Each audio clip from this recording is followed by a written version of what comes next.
Kim and Cookie. Ring, ring. Ring, ring. Say hello, Cookie. Hello. Welcome to Conversations with Kim and Cookie. I'm Cookie. I'm Kim. And we are two friends with very different viewpoints, but the conversation is always still a vibe. Hey. It's Cookie over there. Hey, Kimmy.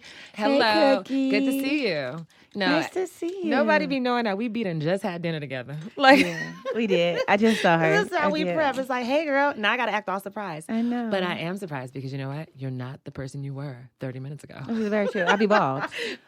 Yes, you are. That's why I've had some bomb-ass sushi. Period. A little bit of pina colada. But that's the thing. And I feel like I hate when people say, like if I was to say to you, okay, Cookie, or okay, Kimmy, right? What you just said is in the past. And you're like, well, I just said it. It's like, but literally the past is that. Mm-hmm. Like, it doesn't have to be this long period of time. Mm-hmm. The past is like just that, mm-hmm. and that, and that, and that. Shit is gone like that. That's how shit is moving around here. Yeah, it should. So I'm literally not the same person. Even though it might sound funny, I'm not the same person I was 30 minutes ago. And you know what? You know what has also, like, the essential, like, Back to the Future machine right now is the internet.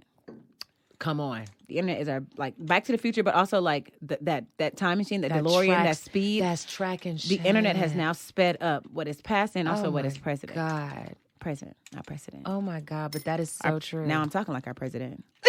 Mixing up my words. That ain't my president. You know how y'all didn't like mine? I don't like y'all either. What they call him? What's he, 40? What is he, 46? What number is this nigga? I mean, in age, I think he's 100. I need to pay attention. He is. He's so old. Yo, but I'm telling you, being a nurse that works in geriatrics. No, I do. But why is the word geriatric so funny? Because it like, is. who is this nigga Jerry and why is he on this geriatrics? And Atric, the family, and his brother Petey. No, but my thing. But no, we so corny. No, but listen, being that I work in geriatrics, it's so funny too because they got a medication called Geritol, and it's just basically the same medication, but it's for old people. It's Adderall for old people. It's not Adderall. Get yourself some Geritol. Old people don't need no Adderall, but no, like literally, like because I work. When you work in geriatrics, when you see somebody like a Joe Biden, and he, no, I've been to what I be thinking is, you niggas is dumb because when this nigga would give interviews. And these interviews would have be pre-recorded in a basement, like somewhere like weird with his cue cards. And he has the look. You just know how you work in developing, you work with real estate. There's certain things you just have an understanding of that I will never understand because I don't work in that business. When you don't work in geriatrics, you don't realize that these motherfucking old people you be talking to are fucking gone. Their mind is not there. Old people are hilarious as fuck. They're done. Yeah, they're hilarious. You just think it's funny. Their mind is ever present. No, you be thinking it's funny. Their mind is expensive. But I be knowing that. But the thing about old people when they dementia and Alzheimer's, all that old solidified memory is there. So you can literally have these conversations that make sense, that are coherent. But that's it. They don't have the power for new shit. Here's the thing, though. I would argue that being in that elderly state is such an expensive nature, too, though, right? Even sans Alzheimer's, even though I read something about, like, movement affecting Alzheimer's, is your brain's ability to, like, the more you move now, the less likely you are to have Alzheimer's because it's a brain. But, like, imagine how expensive you really are. Because I met an old guy. So I met one of the oldest Marines this weekend when I was in Corona actually we were in Long Beach for my stepfather's 70th birthday, but it was also like the 274th birthday of the Marines. Mm-hmm. And one of the oldest Marines there was like 97. Very sound mind. Yeah. But how interesting is it? I'm not saying old. Aging doesn't equate. But how interesting is it, even when you see these older people be able to transition in and out of this childlike state? Yeah. If I could truly unlock some of my brain, the openness that my brain had at a childlike state in an adult state is really a very expansive nature. Well, and it shows that you have that ability. Yeah. The thing is, but see what happens with Alzheimer's, these things, like it's called plaques and tangles. They build up in the brain and they affect like how it works, how different parts of the brain work with each other. So what's interesting to watch is even with it happening, there's an essence of that person in there. Mm-hmm. And obviously they can tap back into that because they do, and different parts of the memories and stuff. It's just the new stuff that comes in is hard. And so it's just so interesting because what I was going to say about the Joe Biden thing is talking to these people who are there, like they're having coherent conversations. They'll tell you the same story over again. Like, oh yeah, I remember that one time we found Hitler's hideaway. And I'm like, oh, yeah. And then you just start finishing the story for the nigga. Like, I bet you saw this and that. He be like, how did you know? And you be like, I don't know. I think I read about it. You know, whatever. So it's just so funny because when this nigga would get up to talk and ask the questions, I'm like, yo, this nigga gone. This nigga gone. He on order. He's in the sunken place. And he would be trying to look. He trying to hold it together for us. Yeah. But a nigga like me knows. Here's the thing. I know. It's so funny because, like, my dad is not geriatric by no means. My dad is, like, 55, 60. No, my dad's 58. But what I am learning or what I'm seeing is that, like, the less energy as people get older that they exert towards, like, emotion, especially, like, caring, is like the less in their capacity. We're making Joe Biden have to care and like take into account how we feel, and it's really hurting his capacity to do it. Not even care. I don't even need. Here's my thing. That nature of being the president, I don't even have to kind of care or consider your constituents. Well, I think one of the main things they didn't like about Trump, they didn't think he cared by the way he spoke. So I don't necessarily need you to care. I need you to be there. Yeah, but I'm saying this nigga Joe. What I'm telling you, I'm not saying Joe Biden don't care. I'm telling you, Joe Biden ain't there. I'm saying he's trying to care. You and him are at the press conference. We making him trying to care about all there. kind of shit that he don't give a fuck about. I don't need Joe. Here's my thing. I need Joe's pupils. I need them to not be dead. I need Joe to be there. Joe ain't there, is what I'm telling you. And that's all I'm saying is. You saw that bike take him out? Like, this nigga. Everything going down to the side steps. You can't do nothing. So it's just so funny, like, when you see and people was like, yeah, this is good. And I'm like, this nigga gone. Like, it's like, you know, I've worked in some nursing homes so long that you watch the decline of certain individuals. Yeah, where you're like, where you're just like, damn, you wasn't that gone before. Look at you. And so when I see Joe, it's like, Joe gone. Yeah. My grandfather had dementia. Over you. My grandfather had dementia. It's really interesting and sad to see somebody it's sad. Yeah. I don't know what's worse, is you being alive and not knowing who I am, or you being totally dead. Yeah. I've never experienced that. It depends on who you're asking about the experience. Yeah, because I've seen it like in situations where family members come and they come religiously, but this person, at least the way it's consciously going, doesn't know who that is. Mm-hmm. Don't even know you're their daughter or their son. And it has to be hard to like, I have you here living with me. It's like I had to get something like, you're here living with me, but you don't even know who I am. Yeah, it's more hurtful for me than it is for you. Yeah, because you don't know. You don't give a fuck. You don't know. And well, you don't know to give a fuck. You like, I think I know you. I get something. There's a familiarity. You know, some funny shit though, because so my dad come to visit, and I said, "Have you seen that commercial for that Alexa Gray?" Or that oh my God, no, it was on SNL or some shit. It was, but I walk up on my dad. First of all, this nigga, my dad is only 55, but he don't fuck with the internet. He don't fuck with no kind of shit. I keep telling him, my dad runs a very successful business. And I'm like, what are your reviews? And he's like, the people who buy is a review. Yeah, that's a real life review. I said, Dad, you ain't even on Google. Your website literally takes me to a uploaded PDF that you put on the internet. He's like, well, why? I mean, they know how to reach me. They call me. My business is going well. Listen to old people. They know how to reach me. He's like, why in the fuck did you ask me to do all this new shit? But just look at that conversation, though. That conversation is literally the modern day talking to the straight, just because I'm like that. The basics. No, but he's right. I get what you're talking about on a bigger level because you know the world in this more expansive way with the internet. He's talking about, what are you talking about? I got business, bitch. Like, this shit is working. He's like, I'm making money. Damn, I can't stop the phone from ringing. He's like, hell. Yeah, so what else I need to be tuned into? He came to visit me, and I got Alexa. He already don't fuck with it. He feel like this bitch is conscious. Yep. So I come out, and I hear him over here, Alyssa. I'm like, he gotta give it to a black parent. Alyssa, that she not answering. But he's yelling from across the room too. So I'm like, Dad, who are you talking to? And he's like, the little thing that's supposed to tell me the weather. I'm like, Alexa? He's talking about, she know I'm talking to her.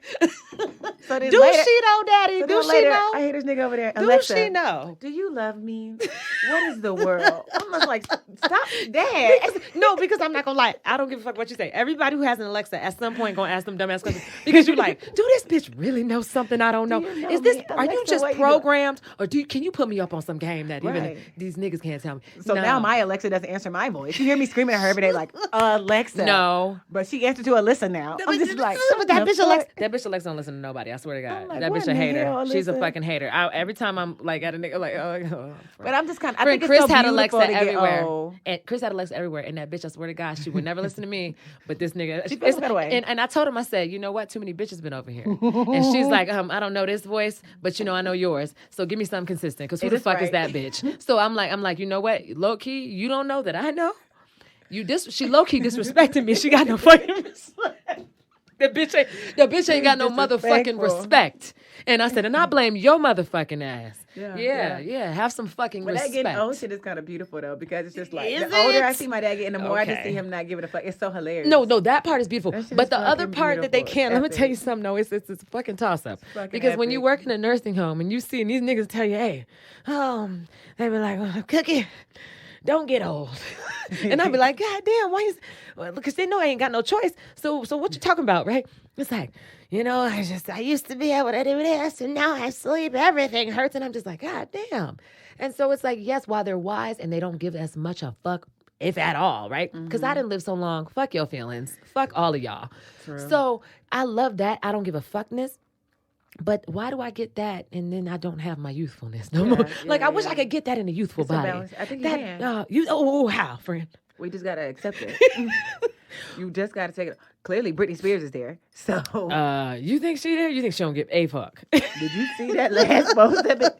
She don't give a fuck. She don't give a fuck. So you trying to? Is that the beauty though? Is not. You know who also don't give a fuck? Kids. Kids don't give a fuck. Ooh, kids. Hold on a second. Yo, my niece. So I call my niece. But kids don't give a fuck for bad reasons. They just really like, I don't know enough about the shit you've been taught about to give a fuck. So if kids don't give a fuck and old folks don't give a fuck, why isn't the fuck we out here giving too much fucks? Because we in the give a fuck about. We give a fuck about this, that. If you a man, a woman, if you gotta do this, if you dick, we give a fuck about everything. We give a fuck about everything. But if you can, we give so much fucks for. But if you in this part of this life and you're able to not give a fuck, let me tell you why you're a bad bitch. It's because by the time you old, you don't give a fuck because you didn't give a fuck for so long. You're tired of giving a fuck. Mm-hmm. When you're young, you don't give a fuck because you ain't been on this earth long enough to give a fuck. You don't even know what giving a fuck is.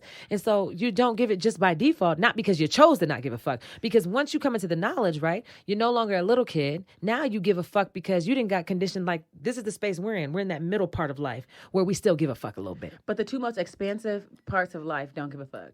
Right, I'm most expansive when I'm a child and when I'm an adult. When I've either learned the most or have the most to learn, I don't give a fuck. So what is the point for this middle position? You think then, right? If the most expansive, like, what is the point of this middle? It has to be an important part of our path because we spend so much time. At least it feels like it. It should be. But then again, childhood felt like a fucking eternity until I came out of it. You don't think so? No way. Man, I remember thinking, I can't wait to get the fuck up out of it from under you niggas and do what I want to do.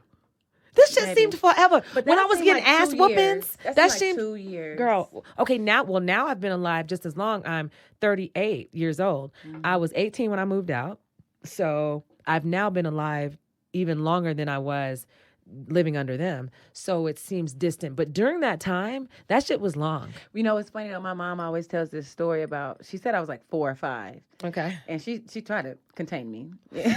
She tried it. She tried it. I can't remember what I mean, because from a very young age, I love my parents. My parents my dad's very successful. My mom is very loving. Yeah. But from just a very young age, I always knew like I'm bigger than this shit. Okay? Like, oh my God, so did I. So they said at 5. I forgot what my dad was trying to convince me to do or not. I don't know, drink milk or something. Because I've always been on a tirade that milk was bad for us. Hey, first of all, I don't think I'm supposed to be drinking that shit. And so they said I took my Sesame Street backpack and my and my piggy bank, and I said, you know what? I'm sick of this. So my mom crying. My dad like, all right, go then. I'm like, all right, bye. So I pack up he said, some Bill Cosby shit. 4 almost Dr. 5. Huxtable lessons. I pack up my shit, grab my Sesame Street book bag, grab my piggy bank. I'm like, you know what? I'm out of this. I'm about to go be a lawyer. I don't need to be in this. So my mom said, my dad let me get back down the street. She crying. I'm like, nah, I don't need this shit. She's like, I can pick up my baby. I'm going to figure this out. And my mom said, well, I'm going to work at the bank. No, but I'm about to go work at the bank. You know why? You know what? I'm sick of this shit. But you know why I love that story? Because this is why I can't wait till you have a baby and you experience this. Remember I told you the other day, I said, when you watch a young person grow into a big person, you're just like, wow, me seeing you as an adult now is interesting that you were that same person when you were a child. I knew I could do it. So I So the way your parents know you is unlike anybody else because they saw you. My son literally has been this same sarcastic, skeptical motherfucker since he came out the womb.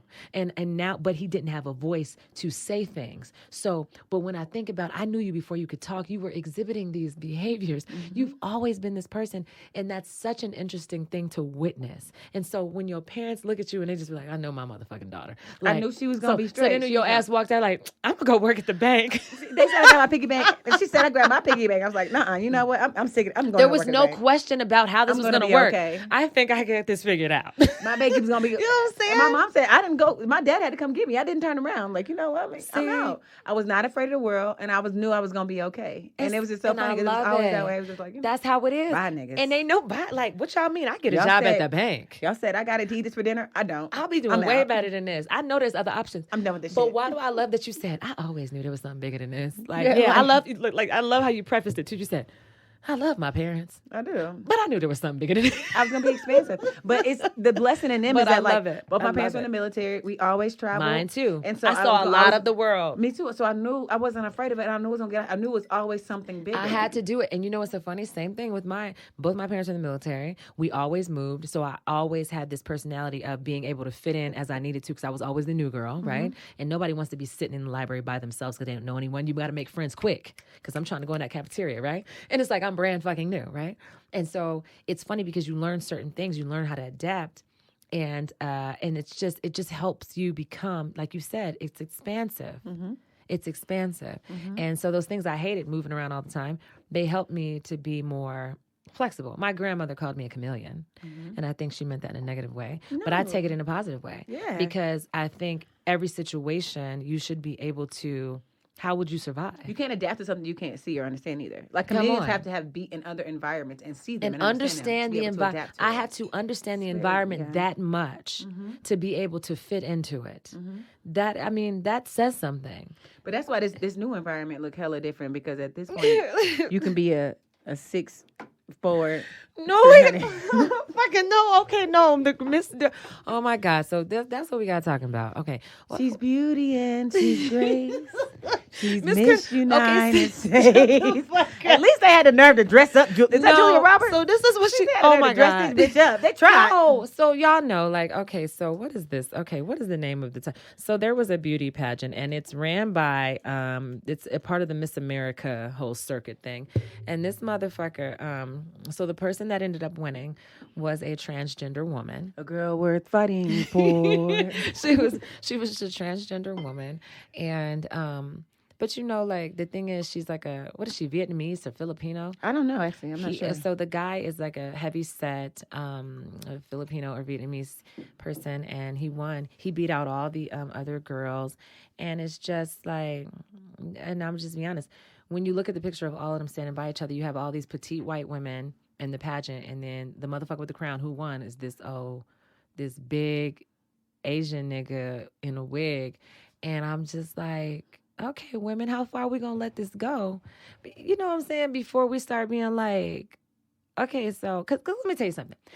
First of all, I would have never participated in a pageant just because that shit, I just don't feel like that's a lot for me. I wouldn't do that. But I think about the girls who do. And most pageants that the ones I used to watch when I was little, where everybody's so beautiful, but you know, they pick the most beautifulest one. And so you got to take here as a woman competing in these pageants, somebody gonna lose. There's gonna be a lot of losers. And now, you know, at least, so you losing. Now you got to lose to this bitch that you like, wow, I guess that bitch is way prettier than me, way more talented than me, blah, blah, blah. But now women are dealing with, this nigga ain't even, y'all just taking niggas, this nigga literally looked like, he just put a wig on one day. He's this big old heavy-set Asian out here looking like Troy Polamalu. Girl, that's exactly what the fuck. And you killing these girls. He won a scholarship from winning that title, everything. He beat all these other women out. Other women. I don't even want to say that. That's just the natural women. So now, not only do I have to deal with losing, I'm losing a pageant, I'm losing it on the basis of this political fucking bullshit because it makes no fucking sense. Like, I lost a scholarship and I have nobody to vent to about it because if I say something, I'm this anti-transgender type. But it's like I hate to say it, but I resonate. Erasure or something, the state of erasing women. Like, y'all basically, how can I, like, what the fuck is going on? And I think what makes that so crazy to me is not the fact that she's transgender. Because I've met some transgender women who, like, I met a girl when I was on my honeymoon. Maybe I was in Thailand. No, I was in Mexico. Yeah. And she was Asian. I think she was maybe Vietnamese. And she used to be a guy. And she looks beautiful. Beautiful. No, my mom is from Hawaii. Some of the most beautiful transgender women I've seen in Hawaii, where you cannot tell, and they look amazing. So if I'm gonna lose, I want to lose to one of them bitches. I want to lose to a feminine woman. Like, it's nothing wrong with saying that this Miss America pageant is essentially a pageant about femininity. It's on display. And here's my thing: I would probably still argue against me competing against a trans woman, but at least I would feel better if she was a bad bitch, because there's some bad bitches out there. Like, I've seen them, like, especially like the Asian, because the Asian men tend to be a little bit smaller anyway, so I feel like they can transition into that role a lot easier than some of our more masculine looking men. But y'all bringing out this motherfucker who just looked like he decided, you know what, I'm gonna, like, and every day I will have to look at that I competed. When I look back into my past, I will have to look at the fact that I competed in this pageant and lost to this individual, and know that it was not to do with what it was to do with some political agenda. Disservice, you do her a disservice, you do me a disservice, you do the pageant a disservice, because, like, if this is a beauty and feminine pageant, on that is the basis of what we're being judged on. Which, if you look at all the different tiers of it, the talent, the public speaking, all of this is femininity, the dress, on display. the gowns, come on, the swimming competition, the swimsuit competition. How you look in your swimsuit? Then let's be fair. Let's call the standard, and let's not name him anything. If he's a woman, he's gonna be a woman, and he needs to be judged on, because if that was a woman, natural born woman, and she looked like that, she would not win. A natural born woman. That's what I'm saying. It's the erasing of women, because I know some big bitches. A big bitch couldn't have been in the pageant like that. Like, those men, I don't know what the fuck's been going on with pageants lately, but back when I used to watch, like, when I was and it was like all bad bitches across the board, like boom, boom, boom. That was off top. Inclusion, just like flight attendants. Yeah, and it's like, it wasn't just no regular bitches on it. You didn't see Roseanne fucking competing in a fucking Miss America pageant. Like, because why? Because we pride the fact that this bitch here, like, you basically, nobody has to do anything now. You just letting motherfuckers get crowns, because we prided this bitch on, like, damn, look how she looks, the volunteer work she does. Like, on top of doing that, she's a good person, right? That's what they're saying. And she's in great shape. We want to watch something that we feel doesn't happen every fucking day. That you want to aspire to. I want to aspire to, but now you trying to sit here and erase my whole, and tell me, well, no, it should embrace it. No. This motherfucker didn't do nothing to look like that. That wasn't hard to achieve. And you giving this nigga a crown? Yeah. Stop playing. Yeah. But then you won't give me as a woman that same thing, because I couldn't have competed against the Miss America bitches. Yeah. I wouldn't have been good enough. But you letting this nigga come in and just put a wig on? And just put a wig on? Yeah. No, it's not fair. Yeah. It's what it is. If you really want to talk about fairness and inclusion, like, this shit is getting out of control. It is. Yeah, it's getting out of control. I feel like it's very synonymous to that, those swimmers who wanted to speak out against their teammate who she was killing it, right? Crushing it. Motherfucking upper body. She's crushing it. She ain't got titties. And she was crushing the swimming time too, though. But men and women compete in separate sports separately for a reason. Even with, she was doing the hormone therapy, but still, she was crushing it. And then when the girls spoke out about it, they had to be anonymous. They had to blur their face. You can't say anything. Because it's like, you're a bigot now just because I'm saying, so we're not going to address that this is a man? We're not going to address it either. It used to be a man. No, we're not. So the body type, even if with the hormone therapy, you've had these hormones your whole life. So your development, after puberty has happened. So even we're not going to talk about that. But I am wrong for saying, like, I want him to win. Make him a totally different category, though. I don't think it's fair to me to be staked against him. It's not, and it's like I said, and there will be no safe space for women then, because we know that these people have a physical advantage, and so, I mean, somebody has to recognize that because we're not going to make it out here. Because where's the feminist at? Because this the real feminists, the real feminists, right? Because it's like, what the fuck is going on here? Like, everybody can be a woman. I'm sorry, y'all. The streets is not calling. That is just my. Oh my God, what's the name of that app the Nudger app that tells you about different things? Shout out to the Nudge. Shout out to Nudgers, especially if you're single. Yeah. So it basically like sends you all these like text messages about different things going on in your area. They have a date nudge too, and it's really cool. We just keep getting the date nudges together. So we're actually supposed to go on dates together. Oh, see, friend, we got to go on dates. But like together with each other. If Denver was that kind of like a city where like speed dating and shit, and there was like enough of what I felt like my dating pool would be, that would be so much fun to go through. There's just not. I just feel like there would be so many. I would need to see. So would you speed date with like a bunch of white men? Yeah, yeah. Yeah. But I'm not gonna date him. But then you shouldn't speed date. That's just like the niggas going on Bachelor in Paradise not trying to get engaged. Well, my thing is, but here's the thing. No matter what I say, I'm just telling you how I consciously feel. But you got to think, the fact that I'm opening myself up to it would create a possibility that it could happen. Because what if I had a conversation with a white man and I'm like, damn, he was kind of funny.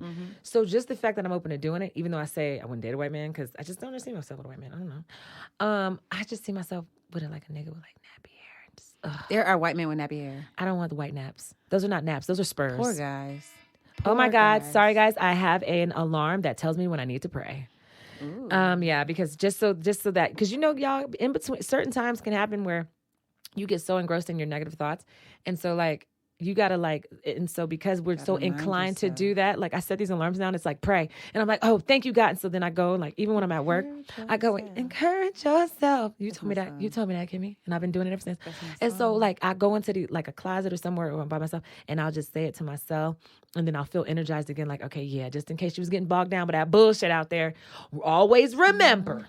You know what I'm saying? So yeah, so I have it set for like 8:00.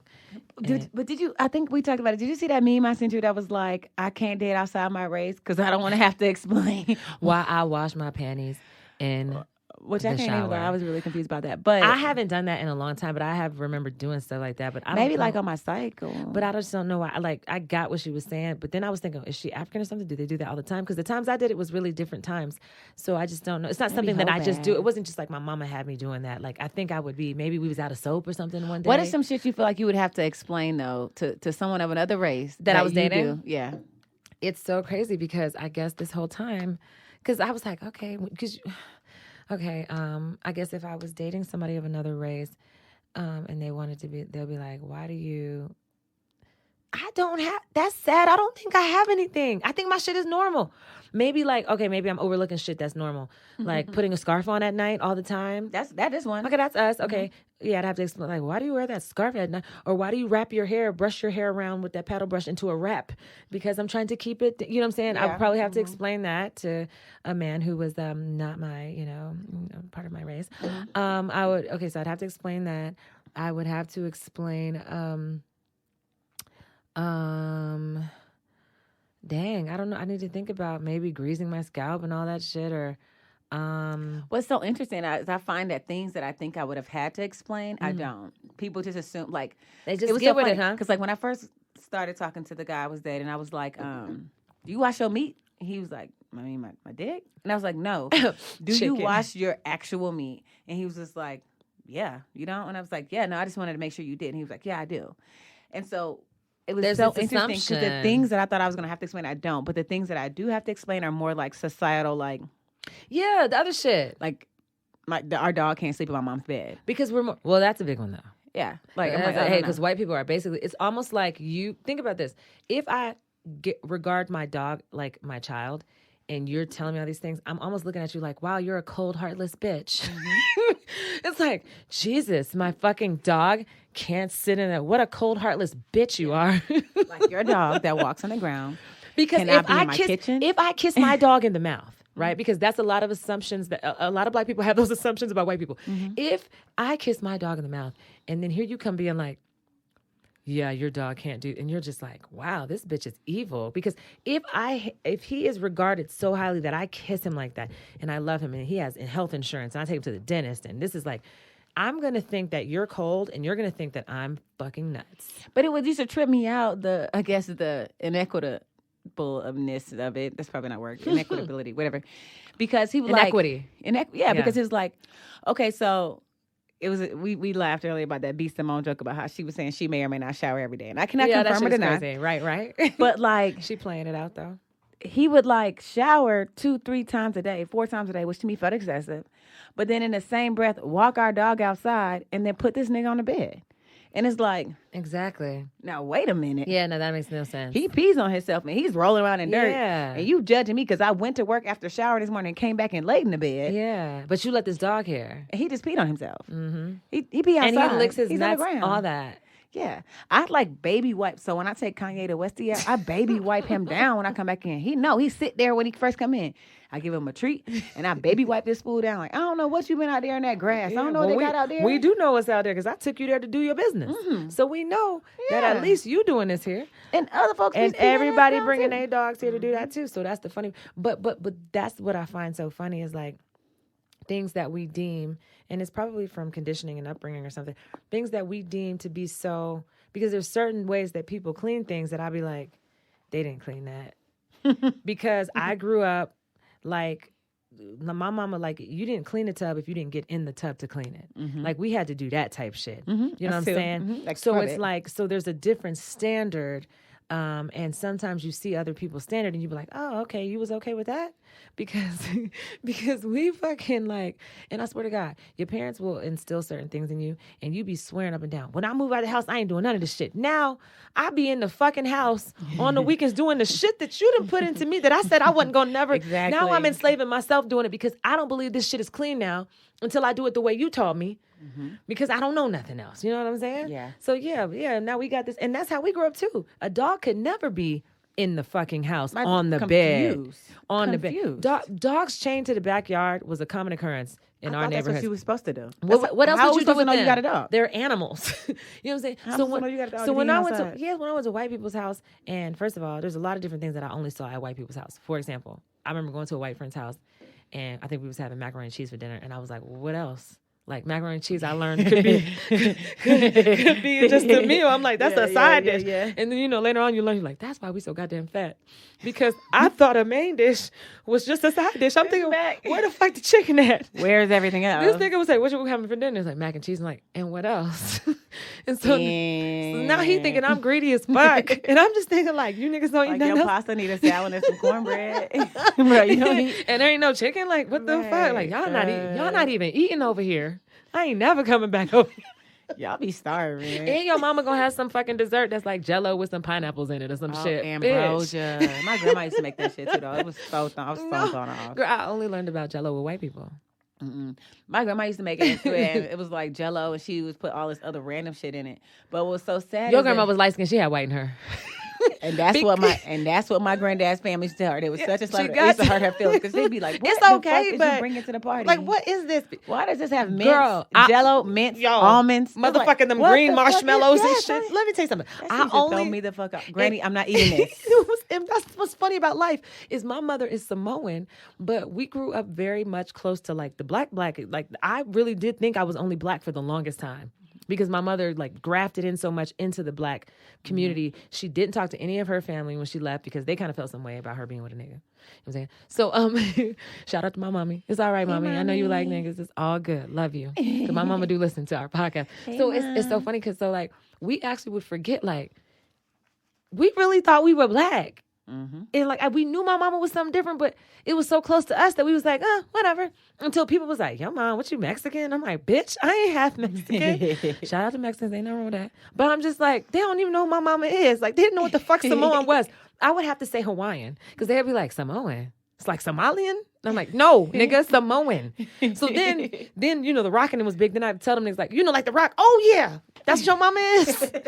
Who also looks and identifies as black a little bit. His dad is mix, black, but this was fun. They'd be like, well, how come you're darker? But my dad is very, very dark skinned, right? So I'm browner. My mother's very light because my mother's the same color as the rock's mother. Yeah, looks similar to her. But my dad, his dad is like a little light skinned dude, a little Afro. My dad's very, very chocolate, very dark skinned. And so it's so funny because it's like we just thought we was black. Like, so when my mom would come there, people at school would be like, that's your mom? I'm like, yeah. What? And then that's when we learned we was different. Dang. Because we thought, so when you go to the white schools, white people regard you as just, you black. You go to a black school, there's levels of black. It's like, they do, when you go to the black school, it's like, oh, you're not black. Like, oh, you're not black. Or it's like, well, what am I then? Because I thought I was black. Yeah. No, you're different. You know what I'm saying? Because your hair texture is different and your mom is not even black. So there's levels of blackness that you don't learn about. And you learn about yourself through your environment and all these different places. And remember, I told you they was military, so we moved everywhere. So you getting all these different, so you kind of like, okay, I don't know. So that's the only thing I can shout out Atlanta for because I felt like, so I only heard things like, you talk white or I had into that white too. stuff only when I left Atlanta and went to go visit like some of my family members in like Chattanooga or somewhere else. They made us feel different. But in Atlanta, it was just Everybody like, did whatever you like, you was into, and you could not be into it because everybody black. So it's everybody just like, black. How you gonna call me not whatever something? we're into, we're into. Yeah, I do like that. Yeah, and places where we're not, you become the representative for this thing. Like, I don't like that. Yeah, that's why I liked Atlanta when I went, because I haven't experienced that. Sadly, and I don't know what that would have been like to experience that in my youth, because I went through so many spaces of like trying to figure out like, okay, am I black then? Like, what the hell? Because one group is like, oh no, you're not black, and then, but I'm not fully Samoan, but I'm not, you know what I'm saying? So it's like, and so it's like, okay, and as a young person, you're not really knowing who you are. Yeah, you're trying to figure that out, like. Well, I'm black, so this is how we. I don't know. It's like this crazy thing. Yeah, I do. I get it because like I definitely only got the fact that my cousins made me feel different.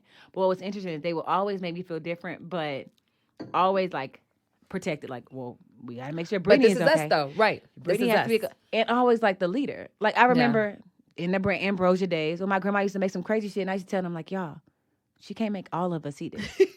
Like, let me tell you something. Like, let me get together. Like, I was always in trouble for masterminding some shit. For like, real. No, guys, we don't have to do this. She can't. If we all don't eat it, she ain't gonna keep making it. She's not gonna keep making it. Or come on, the person who was hungry, let's put it on their plate, and you eat that, and whatever you don't want to eat, I eat. Yeah, come on. Like, let's make you been my nigga. You been a communist. I've been plotting. You been a communist. I've been plotting that nigga that said, "Hey, look, we stronger together. We stronger together than apart." She can't whoop us all at the same. Now, there are plenty of times. Come on, that they would snitch on me. We got to whoop it. Want to be and free? I would get the worst because they had to put me on display. Like, this nigga's out here. Do y'all want to be free? I'm like, yo, I know freedom. She ain't gonna have us all sitting at this table. Like, we gotta wait around. Y'all, we gotta think. We gotta stop. Listen, bigger than this. It's always that Caesar, that one mastermind in the family, right? That's like, listen, y'all. They can't keep whooping all our asses. Yeah. I'm like, now, wait a minute. She gonna get tired. But what did I tell you? More niggas go to sleep at the same time, but we wake up individually. And you be that one and like nigga, and these niggas be like, oh, no. They fall into the same shit. We gonna get in trouble. She said no. I'm like, did she? Who cares what she said? Listen, she not even her. I remember it was these. So I was always into animals. So Kanye the West, you don't know, he was a long time coming because I always was. But I just couldn't convince my parents. I used to bargain like if I get all A's, and like all right, so I would get a dog. All right, but I wouldn't take care of it, like whatever. Right. So because children are fickle. Right. But my grandma and them had a farm, so there was always animals around. Yeah. So I remember going up to my Uncle Bobby's house and it was like these cats up there, and I'm like, all right, y'all, if we bring the cats down here and they wild cats and they stay. Granny can't say that we brought them because they wild. so they really gonna be our cats, but outside, but wild cats. So I'm like, so we just gotta transition their home down there. They gonna scratch and bite us when we do it. Feed them down there, and they gonna be our cats. That shit worked for 2 days. And I come out, where all these cats come from? Snitching. My cousins, left or right. Brittany told us to bring them down here. I'm like, see, this is the bullshit. The weakest link. See, that be the issue. If y'all would have shut the fuck up. See, but see, here's the thing. This is why minds like yours, people like that are very few in between, is because there can't be too many like you, because then how would we even structure ourselves as a people? Okay. Sheep serve their purpose because wolves have to eat too. They helped me get them cats down there. You know what I'm saying? So here's the thing. They all turned on you. Yeah. I didn't pay That's enough. how it's going to be. But it don't matter. That also fuels more of who you are, knowing that, you know what? I can't fuck with everybody. Mm-hmm. Everybody's not where I'm at. Because I think it's that naive, young mentality that says, oh, let me just share the information I have and you guys will get on board. Yeah. And you start realizing these niggas ain't getting on board. No. As an adult now, I would only pick my cousins who also wanted cats. Period. I convinced them to take them down because I wanted cats and they wanted to follow me. Yes. I should have found the cousins who only wanted cats. Period. Because we're going to be a fucking force. So I can convince them and they're going to want the cats, so they're going to hold on longer because they in it. But the ones who just did it because I just told them snitch to. Instantly. My brother snitched on me too. They're going to turn on you quick. It be your family. Be your own people. It be your own motherfucking family. You got to find, that's why your same skin don't mean the same kin. You got to find that nigga that think like you. That's like, okay, yeah, I see where you going. We gonna have us some cats tonight. So I'm like, y'all, we get to have cats. They get to be outside. We can just feed We them. gonna have us some cats. I'm like, we get a whole family Come of cats. And they were on. kittens too. They were baby cats. They were real cute. And baby kittens are the fucking cutest. They are. They're They were so aggressive cute. as hell. Though. Like, they'll scratch you and bite you, but it don't hurt. Like, you're going to be fine. Like, they're like, uh-uh. they biting me. I'm like, you're It's fine. no little claws. You know what I'm saying? Speaking of kinfolk and skinfolk, but God, what happened? how you feel about these Joe Rogan's comments on Kanye? He's made a few different like little comments recently on Kanye West. Well, on and they're not even all recent. I think he's always had some say about the Kanye situation, like how he feels like, you know, there is definitely a narrative that wants to. He's like, I don't think you're crazy, but let me tell you something. It makes like I saw which one are you referring to? I saw, you know, the one where he talked about where he said, you know, people call you crazy, but I just feel like it's like and Kanye I think said it, the symphony of thoughts. Why I identified with that is because I feel like that sometimes, like where it's like I have so much shit that I want to get out and I want to say, and I can only hope that the voice I have is doing it justice to how it's coming up to me in my mind. So this is just me speaking is my best attempt to try to get you to see what I'm saying. But if you censor that, you're kind of like stop because of how you're taking it and how you're telling me I'm saying it. It's really it feels like an attack. Do you know what I mean? And so when when Joe Rogan said to him, like, I don't think you're crazy. I think you are, you know, first of all, brilliant, intelligent, all that. And you're an artist. So you're trying to it's like you're shooting him out. There's so much going on. You're shooting it out. And that's also how I feel about my son. Like that there's so much in you and you're trying to deal with this prison almost that's kind of encasing it and you're releasing it at the best way you know how, like coming out how you know what I'm saying. What's so interesting is that I think that social media is making more children or people like your son, like Kanye, because like intelligence, right? Like, so as a teacher, the gifted test has a lot to do with also like humor and empathy and your ability to relate.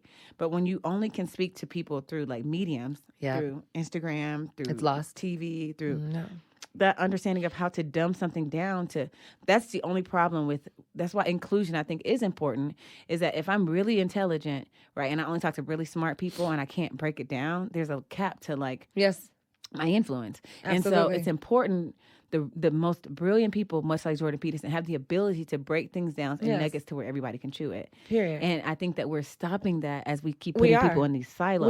We are because there was a story I read. It was like this man. He didn't speak any English, but because he so understood what he was talking about, he was able in his own way to explain this thing with the information he had to other people who knew nothing about it. So your true intelligence is displayed when I'm able to take something very complex and yet bring it down for mass consumption. But Kanye even said that. He said, they keep calling me ahead of my time. And that's a great thing. He said, no, that's a problem. If I can't communicate these things to the people of my time, I failed then. Yes. Because you know what I'm saying? Because the only ones who recognize that are the ones who are probably up there with me. Oh, I see that. But if I wasn't able to figure that out for the masses, then I failed because that's how I have the biggest impact, right?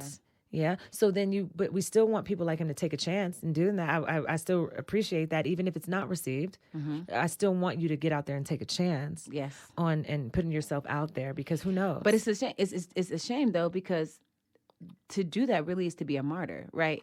Because if we talk about Jesus, what it is, right? And I'm not. That's exactly what it is. Jesus, but somebody has to be a martyr. But when you're out there talking that stuff that no one understands, and there's no one to explain it to you and to break it down, no, I want you. I want it. You almost make yourself a martyr, because people shun being confused. People dislike being uncomfortable and confused. Absolutely. And so when you're speaking things, I think that's why we talk about the Candaces who I don't even always agree with, but when people make you feel uncomfortable, or when people make you reflect to a deeper thought than you can get, you shun it. Yeah. But we can't have change that way. No, we can't. But also that's also speaks to you have to be okay with hearing something that is grossly different from. That's the thing. We're weakening this new generation. They don't want to hear any kind of opposition because it's like a direct attack that you don't feel off top just because you don't. That's an attack I don't want to hear. That's a problem. That breeds. I'm afraid of what the type of people that breeds. You need opposition. You need to know. I need to know that whatever the fuck you saying you stand for can stand. Yeah. If it's so strong, what the fuck is your problem? Now you're making me question. how you feeling, because how come you don't want to talk to nobody who doesn't agree? Yeah. What type of shit is that? Yeah. We failed young people if that's where they are right now, that they don't even want to hear. Because I want a motherfucker that's so solid that let me tell you the type of niggas I like. The motherfucking Jehovah's Witnesses that come to our house and they came in and we let them in. Because here's the thing, if you so solid that you knocking on niggas' doors, then let's talk with them damn watchtowers. My mama did not let us let them in, and she said, "You don't bring that watchtower in my damn house. You don't bring that devil in here." And I was like, "What?" No, but my thing is, what's a watchtower? But what I would like about the Jehovah's Witnesses is this, right? Because no matter what we believed, I wasn't knocking on a nigga's door, inviting a conversation. Like, hey, you know about Jehovah? Because here's my thing. Basically, you come and... Have you heard about Jehovah's return? You basically... Because my thing is this. You basically saying, I want all the fucking smoke, and I'm coming to your front door with it. You avoid me. I'm not avoiding you. I came for the conversation. Yeah. You ignored me. I want all the smoke because I'm telling you what it is. You know what's so interesting is there's pillars to Christianity, and witnessing is supposed to be one. Like, we only talk about Jehovah's Witnesses in the Jehovah, but even in the Bible, it talks about you're supposed to be witnessing. That's why I said. You were supposed to stand firm against people who do not believe in Christ and talk about God. That's the real test of your faith. And that's why I said the only niggas I truly believe are the Jehovah's Witnesses and that nigga out in Vegas with the blowhorn with the who say the motherfucking rapture is coming. Them the only niggas, because he be in New Orleans too. He be making me. I be on Bourbon Street lit as fuck. He be making me feel bad. Like, come over here and pray with me, sister. Everybody else, y'all talking shit. I only believe all of y'all just doing it. Y'all come on Easter, y'all get dressed up, y'all donate, whatever. Them the only niggas I believe because they out there faithfully. Repent. Let me tell you. Repent. Yo, I was in so every year me and my friends go to Mardi Gras and we go to Zulu Ball. Like, that's just our shit. Like, because in Atlanta, like Vegas, I mean, like Louisiana and New Orleans is like the Vegas for Atlanta. Yeah. So we would go every time. My friend, little bit, Britt is a huge woman of faith. Huge woman of faith. Okay. And so I remember us being right before COVID hit too. So like we didn't really know COVID, but I had just got back from Thailand, so I kept hearing about this China virus. Yeah. The China virus. That's what they were calling it. The Kung flu. They were like, this weird virus is hitting all of Asia and China. They was really calling it China virus. Because that's where it started. Because it's in February. So Zulu Ball and all that is in February. It's the end of February every year. Okay. So we out there, and every year you hit this middle part of Bourbon Street where they out there with the crosses, and they out there like yelling at you. And so my friend Lil Britt, like we lit, been drinking, and I just see her over to the side talking to the guy, and he's shaking his head, and he in tears, and she in tears. Somebody getting saved, and I know she lit, but he over there, but he yelling at us about how we not saved because we drinking all that kind of stuff. And this is like it's always these really, really like. If I could just typecast the people real quick, it's just like this really redneck. Yeah, for sure. They're always this accent. Yeah. It's a type, right? Yeah. It's very like, and I just see her and him, and they holding hands and they praying together, and he crying and she crying, and I know I just took 5 shots of this bitch. I know she lit, but it lets me. It showed me a testament of her faith, because even right there in that moment, she could not pass by these other believers and not tell you. I gotta tell you, I believe too. This ain't the way. She said, I was just telling him that there's another way, because she is the real. Because you know why? And I believe her. I always believed her because she's the real deal. Because here's the thing. He says, you in this world, but you're not of it. That means, I took 5 shots, but it don't matter. What it is what it is. And in that moment, that's why I really do feel inspiring faith. And it's that balance, right? Because I know motherfuckers who are super hyper religious. I told you about some of that, right? Where it's like this, and that, and they're trying to restrict themselves from everything. Mm-hmm. Good luck, right? Because good luck. And then you got the hedonists, right? The motherfuckers who just straight wild, buck wild, just pleasure. Secular. The secular bunch. The secular. You know what I'm saying? The secular bunch, right? All about pleasure. And you know that's no way to live either. Yeah. Because that's empty as well. Yeah. Right? So you realize it's a little bit of both. Yeah. It's a little bit of it's restraint mixed with pleasure. Mm-hmm. But you got to restrain yourself too. Like I want you to live a life with no restraint and see how that works out for you. Yeah. You know what I'm saying? Like, well, because it's really prison is actually like freeing. In the sense of my God. Right? Like, I talked to my friend about that. If I'm in jail, if I'm in prison, and you tell me how to eat, when to wake up. The military's like that. That actually. Tell me what to wear. I don't have to. You've taken all my choices. It's a free mental state because I don't have to think about it. I don't. You feeding me. You tell me when to go to bed. You tell me what to wear. I don't even have to pick my clothes out. You tell me how to wear my hair. You've taken all that out for me. And I'm not going to lie, because that's communism to me too, right? But I'm not going to lie. In the military, some of the most simplest times, even though there were times I was scared and all these different experiences I had there, that was some of the most simplest shit. That's how I was able to be on time. A bitch who's so tardy now, right, in her real free life. When I was in the military, we got up at 4:30 religiously. There was no question. There was no snoozing. You just did that because somebody told you everything you was going to do. Like I told you, I was shitting at the same time every day. 6 a.m. I had to take a shit, which fucked me up because formation is always at 6. So, but I would have to take a shit like fucking clockwork because we ate at the same time every day. We went to bed at the same time every day, no matter what the fuck happened. And so it's like, I knew what it was, and so I just had to do it. There was no time to think about it. There is something freeing about that. But I would liken that to where we are now, right? Because like it's something freeing, but there's a lot of control around that, right? Like that's how I mold a set of people to believe what I believe because I put them in these prisons. Yes. I would say how society is going right now, we're there, right? You tell me how I'm supposed to feel about marriage. In certain you ways, tell me how I'm supposed to feel about man and woman. You tell me I'm supposed to feel. Don't say that. That's wrong. You can't say that. You can't question this. You can't read that. You can't change your thought. They are putting us in these prisons of thought, right? Or these prisons of perception. Like, don't question if that's a man or a woman. It is. Don't question about this or that. It is. Don't question about racism. It's not. Don't, and they're putting us in those same boxes in our minds. Yeah. This is wrong. That's wrong. You can't say that. You're racist if you do this. You're a bigot if you do this. And they do that in the same way. And that is how you control a group of people. And Absolutely. I feel very much so that way. They are trying to make us all caricatures of what they think are people and thinking the same and we're not the questioning same. We're not the same. And not questioning. And it's like a shortcut, right? Because it's like, we know that the brain sometimes is like, the brain takes in so much data that it's like, sometimes it creates shortcuts. It's like, okay, this is that, boom, that's it. I don't have to think too much about it. And there's just a problem with that, right? Like, even if you write a lot of times, you're wrong too. Like, you can't just categorize this thing so quickly unless you really are acknowledging that you didn't take the time to figure out what was going on there. It's not sustainable. It's not. And so one thing I will say, and that's the thing, while I think that our system here is an interesting one, right? Because we pride on ourselves on being so free.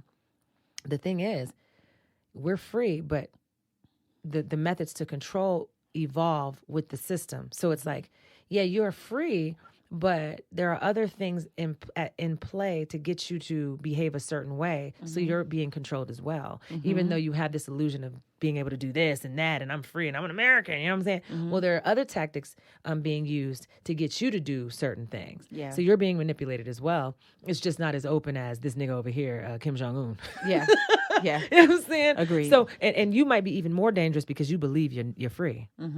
So that's the thing. That's the best way. That's the best way. The best employee believes they could be the boss. Period. While all working in the system. That's the best way. Yeah. You believe you can be the boss and you working hard like, oh, I can do what he do. That's the trick, is to get you to buy into the system. And we've done it, right? We do it. That's why we want all them degrees. That's why when Kanye first came out and he was woke in that way, right? It was like when he was just like college dropout and like, you got all these degrees and we ain't going nowhere. My degrees. And what keeps me warm? My degrees. And we ain't going nowhere, but we got suits and cases. Yes. Yo, that nigga, it was just like, ooh, Kanye. Yes. So it was just like, you started thinking like, yeah, why the fuck I'm working so hard to get in debt? To be able to say I got this, don't be knowing shit. These motherfuckers be baristas at Starbucks. Bitch be having a master's in like fucking, and is a barista. I have a master's in chemistry. I do. And I work for a real estate developer. And I can't tell you the last time I seen a beaker. But first, but let me tell you something though. My degrees. She do got a good job though. I do. Don't let that bitch lie to you now. What's crazy though is that my master's in chemistry just taught me like sustainability, how to ride through something. It didn't teach me how to think. The person I am, the person who quit, I took a stance against my mom at 7 and told her I refused to drink milk just because she told me it was on a food pyramid and it didn't make me feel well. And I told her, no, I don't believe this is true. What's this pyramid? I was like, and that's not true. And I was like, Mom, this isn't true. I'm not a cow. Right? So I've always questioned. That was my 8th grade science project. I always questioned things around me. So me going to school and being a chemist and get a chemistry degree did not change how I thought. It didn't teach me how to thought. It teach me now what college is good for. It taught me discipline.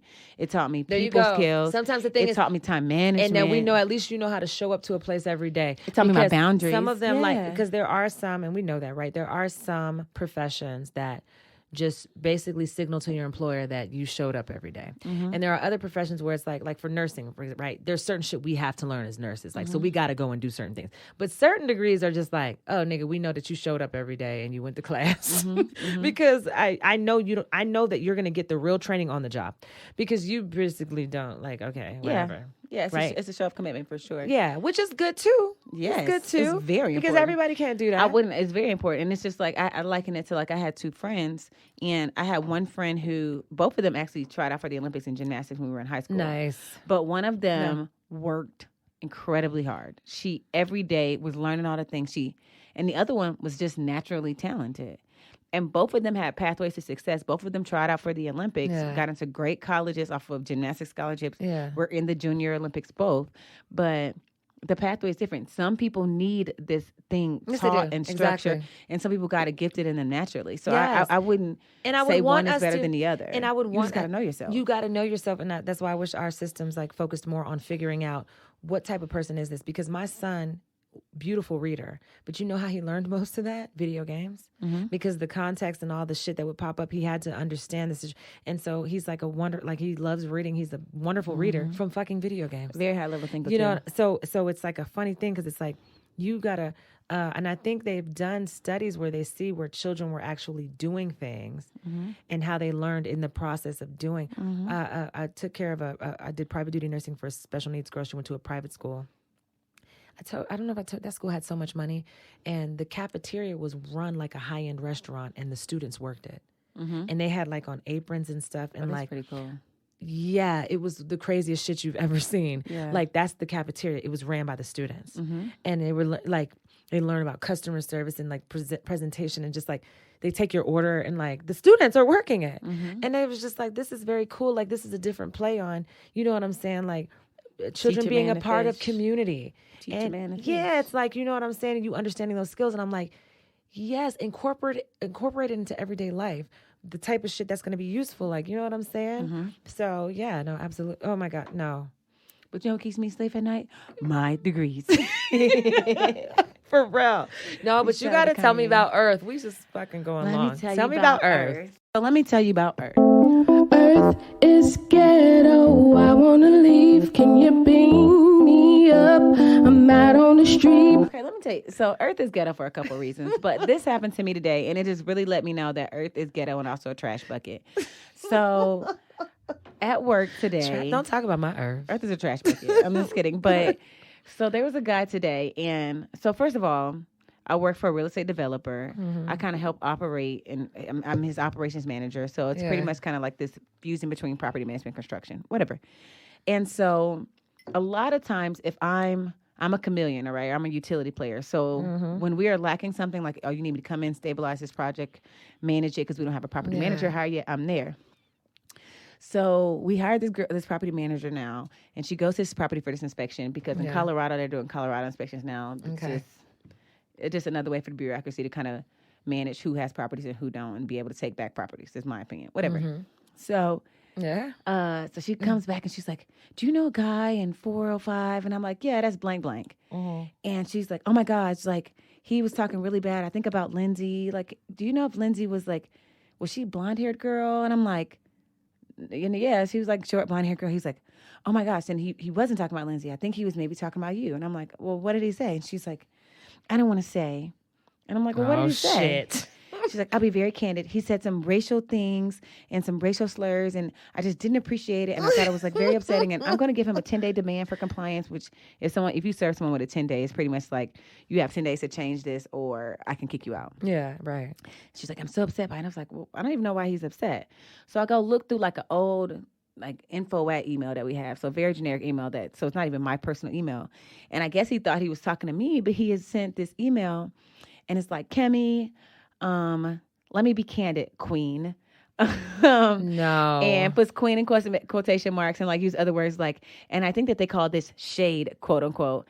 And I'm like, first of all, everything in this bitch is spelled incorrectly. Yo, you know what he do. And but it's also like, but then he also made this comment like, and you're a kid managing this property. And so that's why I'm talking to you in this way. And it's like, this is how this is ghetto. For one, even if I am a kid in this property, I'm a kid who has the ability to kick you out your place. Yeah, and look how you talking. But the audacity. But then the audacity to think that like you call like you're. I don't even talk like that. But is that Queen, the privilege? Is that the Shay, privilege people I don't think? even talk Because like that. because he's coming at Who you, you talking to? talking to you like that. I'm not Miss J. I don't use the word queen.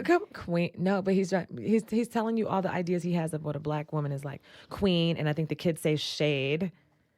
He's I love and it. Yes, that's I shade. love it. And I'm like, Oh, he was throwing shade. and I'm like, oh, Earth is so ghetto now to think that like you can use some terms and some word and if that was gonna rattle my feathers or that was gonna. And it's like, is that the new school racism now? That is the new school racism. That you send me an email. Well, here's the funny thing. He thought you were going to read. What I love about it is that, because more than anything, it's funny, right?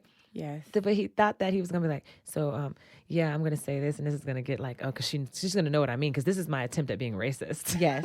Motherfucker, I come from the South. I didn't even see your email. I'm going to need you to step up your racist game, okay? Bruh. This is that Colorado you racism. didn't even call me a nigga. You ain't even call me a nigga. You're weak. Get your granddaddy on the phone.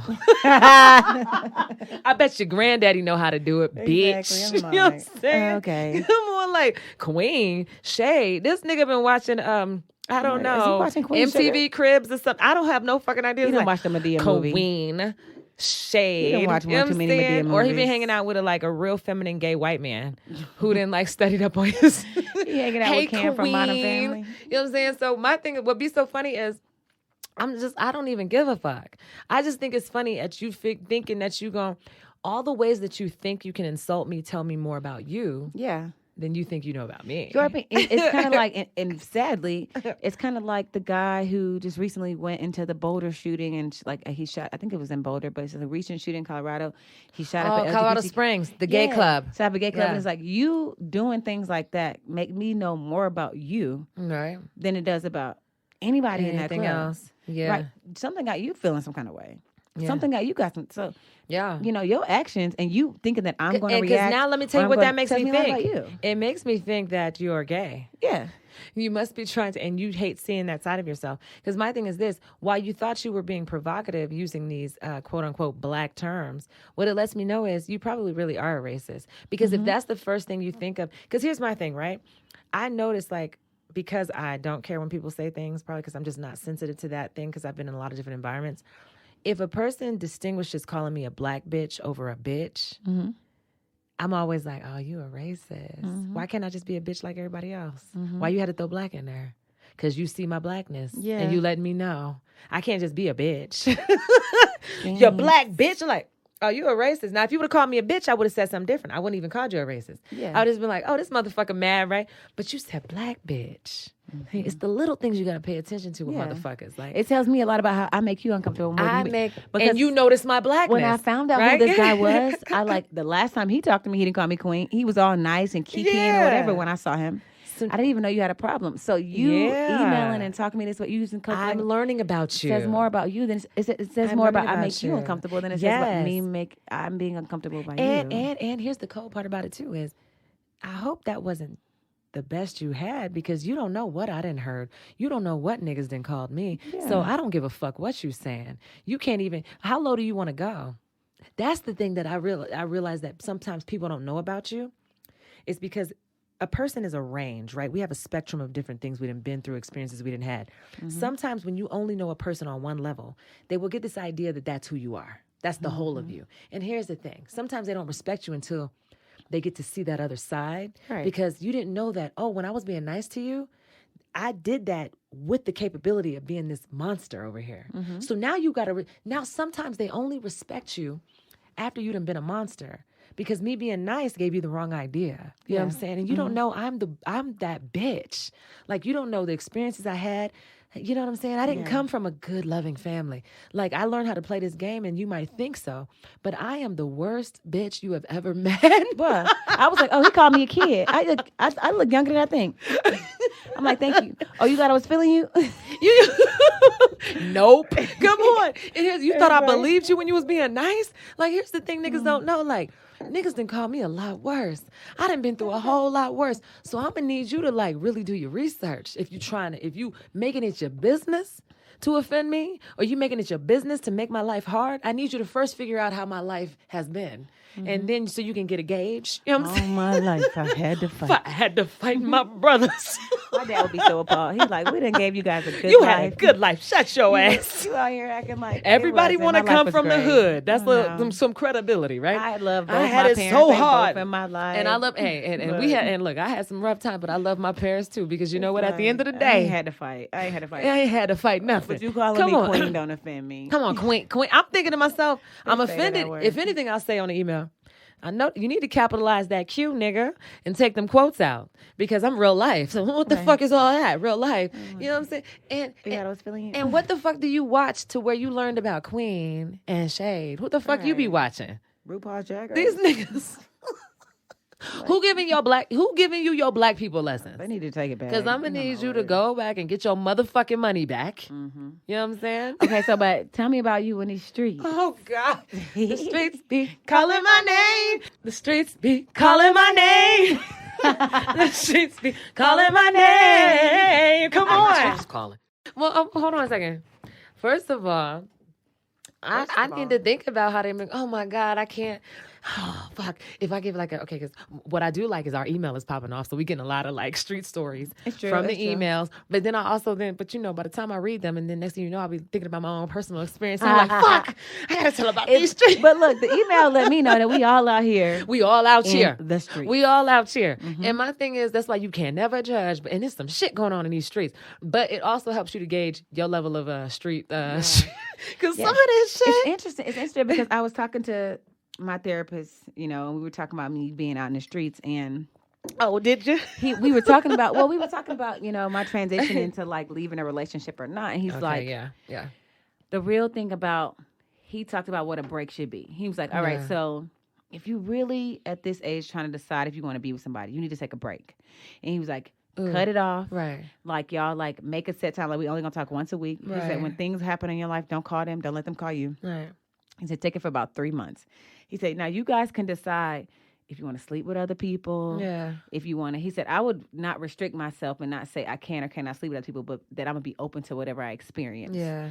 And he said, but like, open yourself up, take a break, and really get in the streets. He's like, because what get in there. He did.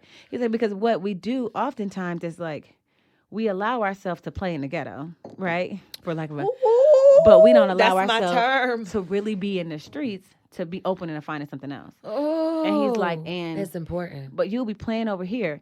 Your energy is over here. You tied over there, and it's just like the biggest thing is just like giving yourself a break to really open yourself up to being for something for you. Come on, because a lot of times we get complacent because there is a fear, right? There's a really fear.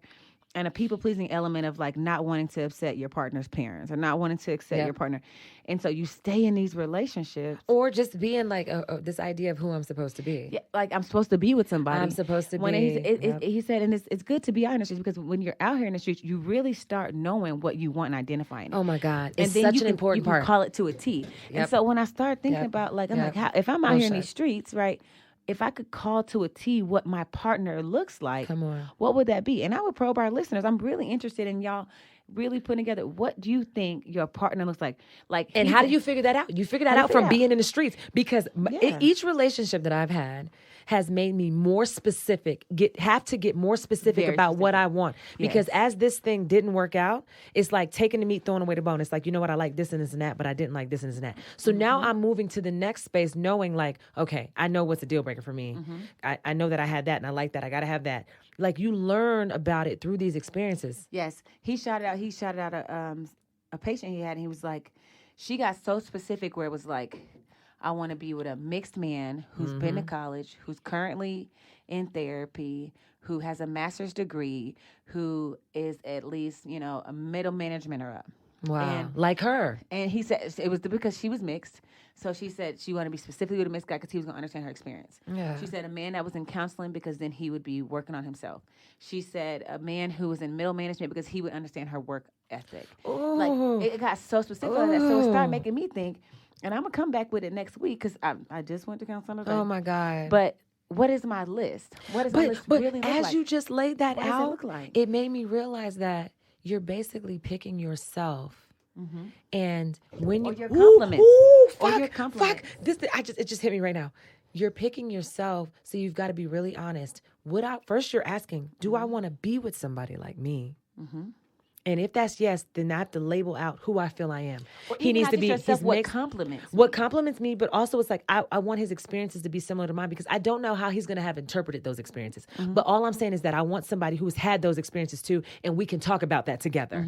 And so we're open to that, right? Is that I don't know how you dealt with yours, but I'm going to know that based on certain milestones, you have a master's degree. You work in middle management. I'm going to know that at least you've been in some of these same spaces. I don't know how you ended up dealing with it, right? We're going to see when we get together. But at least I know you're in some of those same spaces I've been in. And so we can talk about that. We can have a conversation, right? I don't know how it's going to look. I may not even like you, but I know you're going to have certain things. You're going to have to come up some of the same things that I did. It does make you look at yourself. Yes. Because when I think about who am I? What compliments are like, I know some women who are very high performing and they're like, I want to be with a nurturing man. So they'd have to be with a man whose mom was in his life, or who has very a relationship with his mom. Yeah, right? You have to look at yourself. And what do I need? I'm interested in these emails next week. I want to see what people's list. What am I deficient in? And that's so funny because when you look at that with regards to yourself, and you look at the different men that you've been with, because the men that I've been with have a very specific